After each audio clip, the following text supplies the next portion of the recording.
Hi everyone, welcome back to upwards. TG website 2026కి సంబంధించిన phase 1 seat allotment 10th రోజు release అవ్వబోతుంది. ఈ అలాట్మెంట్లో కొంతమంది స్టూడెంట్కి మంచి సీట్ రావచ్చు, కొంతమందికి సీట్ రాకపోవచ్చు, ఇంకొంతమంది స్టూడెంట్స్కి నార్మల్ యావరేజ్ సీట్ రావచ్చు.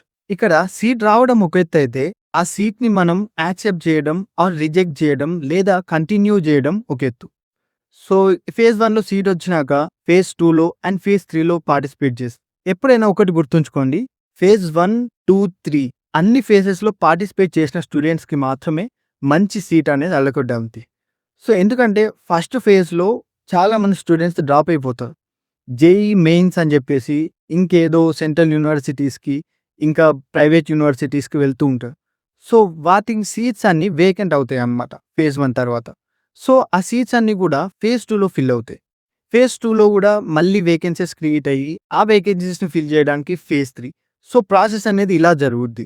ఎవరైతే ఫేజ్ 2 అండ్ 3లో పార్టిసిపేట్ చేస్తారో వాళ్ళకి మాత్రం మంచి కాలేజ్లో సీట్ వచ్చే ఛాన్సెస్ ఎక్కువ ఉంటాయి.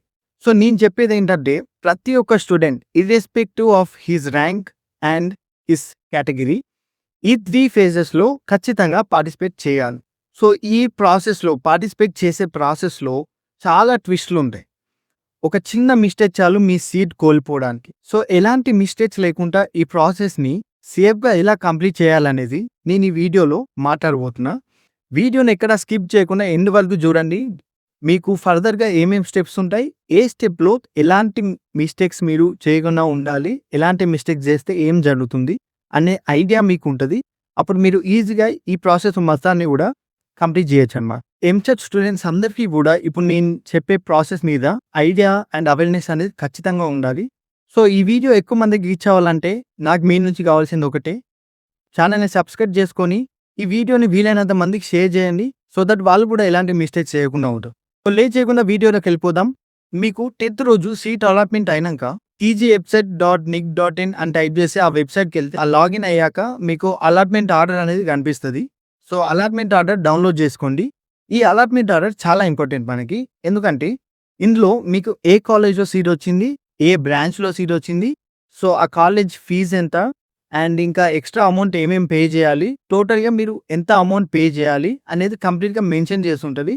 అందులో ఉన్న అమౌంట్ని మీకు పే చేశాక మోస్ట్ ఇంపార్టెంట్ స్టెప్ ఇక్కడ వచ్చేసి సెల్ఫ్ రిపోర్టింగ్ చేయాలన్నమాట. సో ఆన్లైన్లో మీకు పేమెంట్ అయిపోయాక సెల్ఫ్ రిపోర్టింగ్ అనేసి ఒక లింక్ అవైలబుల్ ఉంటుంది. సో ఆ లింక్ పైన క్లిక్ చేసి సెల్ఫ్ రిపోర్టింగ్ చేస్తేనే మీ సీట్ ఆ కాలేజ్లో అలొకేట్ అయి ఉంటుంది అనమాట. అంటే మీకు రిజర్వ్ అయిపోయి ఉంటుంది. సో దట్ మీరు ఫర్దర్గా ఏ ఫేజ్లో, సెకండ్ ఫేజ్లో, థర్డ్ ఫేజ్కి పార్టిసిపేట్ చేసినా కూడా ఆ సీట్ మీకు ఉంటుంది అనమాట. సో ఇక్కడ మీరు ఫాలో కావాల్సింది 3 steps. First allotment order download చేసుకోవాలి. సెకండ్ అందులో మెన్షన్ చేసిన ఫీ ఏదైతే ఉందో ఆ ఫీని పే చేయాలి. థర్డ్ వన్ వచ్చేసి ఆన్లైన్ సెల్ఫ్ రిపోర్టింగ్ చేయాలి. సో ఈ 3 స్టెప్స్ కంప్లీట్ అయినాయి అంటే మీ ఫేజ్ 1 కంప్లీట్ అయిపోయినా. సో ఇక్కడ చాలామంది స్టూడెంట్స్ చేసే మిస్టేక్ ఏంటంటే అలాట్మెంట్ ఆర్డర్లో మెన్షన్ చేసిన అమౌంట్ ఏదైతే ఉందో అది మీ సేవకేమి, ఇంటర్నెట్ సెంటర్కేమి వాళ్ళ ద్వారా పే చేస్తూ ఉంటారమ్మా. సో నేను ఈ వీడియోలోనే కాదు, నా ప్రీవియస్ వీడియో ఏ వీడియో చూసినా కూడా నేను కాన్స్టాంట్గా చెప్పే ఒకే ఒక పాయింట్ ఏంటంటే ఇది మీ సీట్ అండ్ మీ ఫ్యూచర్కి సంబంధించిన విషయం. సో దీనిలో ఏ థర్డ్ పార్టీ ఇన్వాల్వ్మెంట్ ఉండకుండా డైరెక్ట్గా మీరే ఆన్లైన్లో ప్రొసీజర్ అంతా కూడా కంప్లీట్ చేయాలి. ఎలా కంప్లీట్ చేయాలనేది ప్రతి ఒక్క వీడియో మన వీడియోలో పోస్ట్ చేస్తూనే ఉన్నాం. సో నేను ఎందుకు అంత గట్టిగా ఆ మ్యాటర్ని స్ట్రెస్ చేసి మరి చెప్తున్నానంటే ఇక్కడే ఒక పెద్ద గ్యాంబ్లింగ్ నడుస్తుంటుంది అనమాట. మీరు అమౌంట్ ఏదైతే గవర్నమెంట్కి ఆర్ కాలేజ్కి మీరు అమౌంట్ పే చేస్తున్నారో ఆ అమౌంట్ ఫస్ట్ మీ సేవ or third party internet centre వాళ్ళు ఎవరైనా అమౌంట్ ఫస్ట్ మీ దగ్గర నుంచి వాళ్ళు కలెక్ట్ చేసుకుంటారు.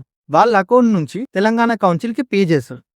సో ఇక్కడ ఏమవుద్దంటే ఫర్ ఎగ్జాంపుల్ తెలంగాణ కౌన్సిల్ నుంచి ఏదైనా రిఫండ్ అమౌంట్ మీకు వచ్చేది ఉంది అనుకోండి. సో వాళ్ళు డైరెక్ట్గా వాళ్ళకి ఏ అకౌంట్ నుంచి అయితే ఆ మనీ డిపాజిట్ అయినాయో అదే అకౌంట్కి రిఫండ్ చేస్తారన్నమాట. సో రిఫండబుల్ అమౌంట్ ఏది ఉన్నా తెలంగాణ కౌన్సిల్ నుంచి డైరెక్ట్గా మీ సేవ ఆర్ ఇంటర్నెట్ సెంటర్ అకౌంట్కి వెళ్తుందమ్మా. చాలా మందికి అవేర్నెస్ ఉండక ఆ అమౌంట్ మళ్ళీ వెళ్ళి కలెక్ట్ చేసుకోలేరు అండ్ ఆ థర్డ్ పార్టీ వాళ్ళు ఎవరైతే ఉన్నారో వాళ్ళు మీకు చెప్పరు. సో ఆ అమౌంట్ అలాగే మిగిలిపోతాయి అన్నమాట. ఎవరి అకౌంట్లో? థర్డ్ పార్టీ అకౌంట్లో మిగిలిపోతాయి. సో, ఈ మిస్టేక్‌ని అవాయిడ్ చేయాలంటే మీరు చేయాల్సింది ఒకటే. మీరెక్కడ పేమెంట్ చేసినా గూడా డైరెక్ట్‌గా మీ అకౌంట్ నుంచి డైరెక్ట్‌గా కౌన్సిల్‌కి పే చేయండి. సో దట్ ఏమైనా రిఫండబుల్ అమౌంట్ ఉంటే అవి డైరెక్ట్‌గా మళ్ళీ మీ అకౌంట్‌లోకొచ్చి డిపాజిట్ అవుతాయి. ఓన్లీ పేమెంట్ మ్యాటర్ అనే గాదు, ఏదైనా గూడా మీరు సెల్ఫ్ రిపోర్టింగ్ చేసుకుంటేనే బెటర్ నన్నడిగితే. ఇక్కడ మీరు పే చేసిన అమౌంటు 2 పార్ట్స్‌గా డివైడ్ అయ్యి ఉంటది. ఫస్ట్ పార్ట్ ఏందంటే, మీరు కాలేజ్‌ది పే చేయాల్సిన amount. Second part seat redemption deposit అని ఉంటది. సో, జనరల్ కేటగిరీ వాళ్ళకి 10,000 ఉంటది. నార్మల్‌గా ఎస్సీ, ఎస్టీ వాళ్ళకైతే 5,000 వరకు ఉంటది. సో, ఈ అమౌంట్ ఎందుకు అంటే, మీరు ఎక్సెస్ చేసిన ఆప్షన్స్ ఏవైతే ఉన్నాయో, మీ సీట్ అలాట్‌మెంట్ చేయడానికి గవర్నమెంట్ చార్జ్ చేసే ఫీజ్ ఇది. సో, ఇది జస్ట్ డిపాజిట్ మాత్రమే. అది కంప్లీట్‌గా వాళ్ళ దగ్గరే ఉండిపోయే మనీ. మీరు సక్సెస్‌ఫుల్‌గా ఫేజ్ 2, ఫేజ్ 3ని కంప్లీట్ చేశాక మళ్ళీ అమౌంట్ రిఫండ్ అవుతదనమాట. ఖచ్చితంగా అందరికీ మీరేదైతే సీట్ రిటెన్షన్ డిపాజిట్ ఉందో, ఆ అమౌంట్ అందరికీ రిఫండ్ అవుద్ది. ఇక్కడ చాలా మందికుండే ఇంకొక డౌట్ ఏంటంటే, ఫేజ్ 1లో సీట్ అలొకేట్ అయ్యాక మన అమౌంట్ మనం ఫేజ్ 1లో వచ్చిన కాలేజ్‌కి పే చేస్తాం గదా! సెకండ్ ఫేజ్‌లో నాకు వేరే కాలేజ్ వస్తే మరి ఈ అమౌంట్ నాకు రిఫండ్ అవుద్దా? సో, దీని మీద ఒక క్లారిటీ ఇస్తా చూడండి. ఫర్ ఎగ్జాంపుల్, మీకు ఫస్ట్ ఫేజ్‌లో కాలేజ్ ఏలో మీకు సీట్ వచ్చింది. అండ్ ఏ ట్యూషన్ ఫీ వచ్చేసి 50,000 అనుకోండి. మీరు ఆ 50,000 పే చేసేస్తారు. అండ్ పే చేసేసి సీట్ లాక్ చేసేసి సెకండ్ ఫేజ్‌లో పార్టిసిపేట్ చేస్తారు. సెకండ్ ఫేజ్‌లో కాలేజ్ బిలో సీట్ వచ్చింది.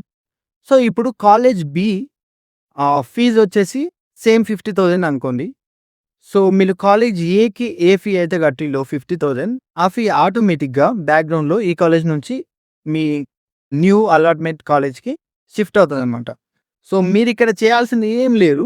జస్ట్ మీరు మళ్ళీ ఈ కాలేజ్‌లో సెల్ఫ్ రిపోర్టింగ్ చేయాలి. అది కూడా ఆన్‌లైన్ సెల్ఫ్ రిపోర్టింగే. For example, B college tuition fee వచ్చేసి 75,000 ఉందనుకుందాం. మనం ఫస్ట్ కాలేజ్ ఏకి 50,000 కట్టాం కదా!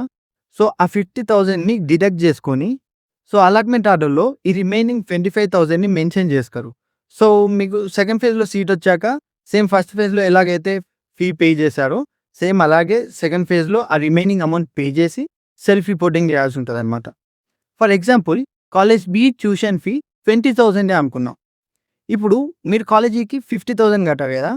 సో, కాలేజ్ బికొచ్చాక అది 20,000 అయింది కదా! మిగతా 30,000 డైరెక్ట్ మళ్ళీ తెలంగాణ కౌన్సిల్ నుంచి ఆ అమౌంట్ మీ అకౌంట్‌లోకి రిఫండ్ అవుతది. ఇది ఎప్పుడవుద్ది అంటే, మీరు థర్డ్ ఫేజ్ అండ్ ఈ ఫేజెస్ అన్నీ కంప్లీట్ అయ్యాక కొన్ని రోజులకి మీ అమౌంట్ అనేది మీ అకౌంట్‌లోకి డిపాజిట్ అవుతదన్నమాట. సో, రిఫండ్ పాలిసీస్ అనేవి డిఫరెంట్ పాలిసీస్ ఉంటాయి. అకార్డింగ్ టు యువర్ యాక్షన్ గూడా మీకు 50% ఆర్ 75%, 25% డిడక్ట్ జేసి అమౌంట్ అనేది మళ్ళీ మీకు రిఫండ్ జేస్తా ఉంటారు. సో, ఆ రిఫండ్ పాలిసీస్ ఏంటి అనేది నేను సెపరేట్ వీడియో మళ్ళీ జేస్తాను. కొందరు స్టూడెంట్స్‌కి భయమేస్తుందనమాట. ఎందుకంటే, ఈ సీట్ అలాట్‌మెంట్ అనేది కొంచెం కాంప్లికేటెడ్ మ్యాటర్ గదా! ఏదైనా మిస్టేక్ జరిగితే సీట్ పోవచ్చు. సో, డబ్బులదేముందిలే అనేసి లైట్ తీసుకుంటా ఉంటారు. ఎలాంటి మిస్టేక్ ఉండదు. నేను ఈ ఛానల్‌లో ప్రతి ఒక్కటి విత్ ప్రూఫ్స్ అప్డేట్ చేస్తూ ఉంటా. మీకు వెబ్ ఆప్షన్స్ ఎలా పెట్టుకోవాలో ఆల్రెడీ వీడియో చేశాను. దాని తర్వాత రేపు అలాట్‌మెంట్ ఆర్డర్ రిలీజ్ అయితే అలాట్‌మెంట్ ఆర్డర్ ఎలా డౌన్‌లోడ్ చేసుకోవాలి, సెల్ఫ్ రిపోర్టింగ్ ఎలా చేయాలి, ఆన్‌లైన్‌లో ఫీ ఎలా కట్టాలి, ప్రతి ఒక్కటి కూడా నేను వీడియో లైవ్‌లో మీకు ఎక్స్‌ప్లెయిన్ చేసి చూపిస్తాను. సో, సింపుల్‌గా నేను చెప్పిన స్టెప్స్ ఫాలో అవుతే ప్రాసెస్‌నంతా కూడా కంప్లీట్ చేయొచ్చనమాట. సో, నేను నా సీట్ అలాట్‌మెంట్ అప్పుడు కూడా నేనే ఓన్‌గా ఆన్‌లైన్‌లో చేసుకున్నా. సో, ఆ ఎక్స్‌పీరియన్స్‌తోనే నేను ఇదంతా మీకు చెప్తున్నాననమాట. నేను నా ఫ్రెండ్స్‌ని చాలా మందిని చూసాను ఇలా మనీ కోల్పోయిన వాళ్ళని. సో, ఈ మిస్టేక్స్ మీరు చేయొద్దనే నేను ఇంతగా స్ట్రెస్ చేసి చెప్తున్నాను. సో, ఫర్దర్‌గా నేను కంప్లీట్‌గా ఈ రౌండ్స్‌లో ఎప్పుడెప్పుడు ఏమేం చేయాలనేది వీడియోస్ అప్‌లోడ్ చేస్తూనే ఉంటాను. సో, ఈ వీడియోస్ అంటే మీరు మిస్ అవ్వకుండా ఉండాలంటే ఛానెల్‌ని సబ్స్క్రైబ్ చేసుకొని నోటిఫికేషన్స్ ఆన్‌లో పెట్టుకోండి. ఇంకొకటి, ఎంసెట్ వరకే కాదు, మీకు ఫర్దర్‌గా కెరియర్ గైడెన్స్ కావాలన్నా మన యూట్యూబ్ ఛానల్‌లో ఇంకా సీఎస్‌సికి సంబంధించి ట్యుటోరియల్స్, డీఎస్ఏ ట్యుటోరియల్స్ అవన్నీ కూడా అప్‌లోడ్ చేస్తూ ఉంటా. సో, ఫ్రెష్‌గా స్టార్ట్ చేసిన ఛానల్ ఇంకా పెద్దగా రీచ్ రాలేదు. ఒకసారి ఛానల్‌ని విజిట్ చేసి నేనేమేం వీడియోస్ చేశాను, నేను చేసిన వీడియోస్‌లో ఇన్ఫర్మేషన్ మీకు యూజ్‌ఫుల్‌గా అనిపిస్తే ఛానల్‌ని సబ్స్క్రైబ్ చేయడం మాత్రం అస్సలు మర్చిపోకండి. సో, మీ ఫ్రెండ్స్‌తో కూడా షేర్ చేయండి. ఫర్దర్‌గా నేను వీడియోస్ చేస్తూనే ఉంటా. మీకు కెరియర్ గైడెన్స్ కావాలన్నా, ఏదైనా ట్యుటోరియల్స్ కావాలన్నా, ఇంకేది కావాలన్నా కూడా కింద కామెంట్ సెక్షన్‌లో చెప్పండి. ఆ వీడియో నేను చేయడానికి రెడీ. సో, ఈ వీడియోకైతే ఇంతే. చలో నెక్స్ట్ వీడియోలో కలుద్దాం.